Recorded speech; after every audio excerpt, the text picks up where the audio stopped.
In this video, we'll look at how to create colourful, graphical renders of your products in Autodesk Fusion. Unlike hyper-realistic renders, these visuals are quick to produce, bringing a playful style that adds energy and modern style to resources, whether that's in maker guides, social media posts, websites, or more. Step 1. Open your design in Autodesk Fusion. Begin by launching Autodesk Fusion and opening your product file. Save out a duplicate of the file and give it a different name so you can change appearances and seam settings without touching the master file. If you created the product in Tinkercad, you can send it directly into Fusion using the Send To feature. Step 2. Set up your scene. Decide what you want your render to communicate and where each object should be positioned. Take some time to arrange your product within the workspace so the scene clearly reflects your intended message. Step 3. Apply appearances. Choose the specific colours you'd like to use in your render and keep their hex codes or RGB values on hand. If you're unsure on how to do this, check out our tutorial on creating colour palettes. Then press A to open the Appearances menu and navigate to Opaque Matte Plastics and drag one onto the chosen bodies or faces in your design.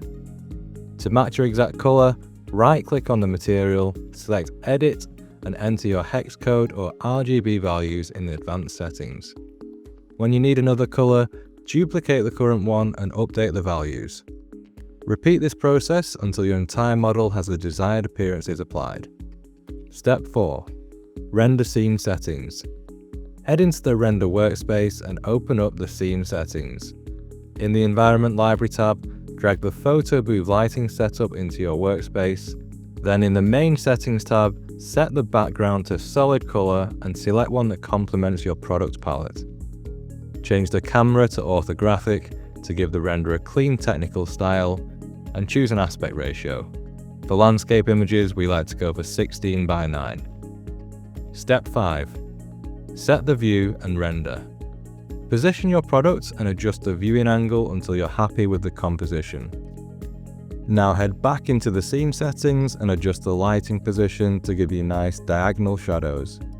Then, to preview your render, switch on In-Canvas Render. And then if you're satisfied with the result, stop the preview and activate the full render option. Here you can choose from default image sizes. 1920 by 1080 pixels is a good balance of crisp quality and small file size for landscape images. You'll also need to decide how the render will be processed. The local render option uses your computer's hardware, while the cloud render option processes on Autodesk servers. We tend to see better results with the cloud option, but they may require something called flex tokens for large renders. Whichever option you go for, the image will process and appear in the gallery below, where you can download and use it in your work. And that's it. A fast way to turn your designs into colourful and playful visuals ready for any context.